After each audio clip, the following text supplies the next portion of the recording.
കീർത്തി സുരേഷ്, നയൻതാര, അപർണ ബാലമുരളി, ലിജോ മോൾ ജോസ് എന്നിവരെ തിരഞ്ഞെടുത്തു. ഉർവശിക്ക് ഹാസ്യനടിക്കുള്ള പുരസ്കാരങ്ങൾ ലഭിച്ചു. സൂര്യ, കാർത്തി, വിജയ് സേതുപതി എന്നിവരാണ് മികച്ച നടന്മാർ. വിശദാംശങ്ങൾ എസ് പവിത്ര നൽകും.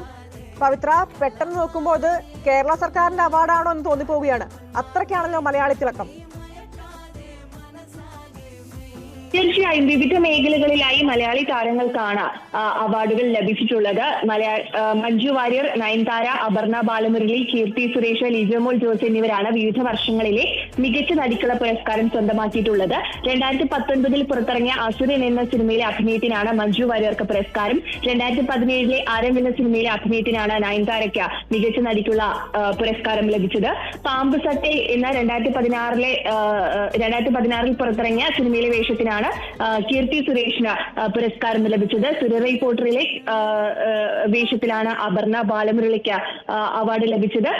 ജയ്ഭീമിലെ കഥാപാത്രത്തിനാണ് ലിജോ മോൾ ജോസിന് പുരസ്കാരം ലഭിച്ചത്. 2016 മുതൽ 2022 വരെയുള്ള വർഷങ്ങളിലെ പുരസ്കാരങ്ങളാണ് തമിഴ്നാട് സർക്കാർ പ്രഖ്യാപിച്ചത്.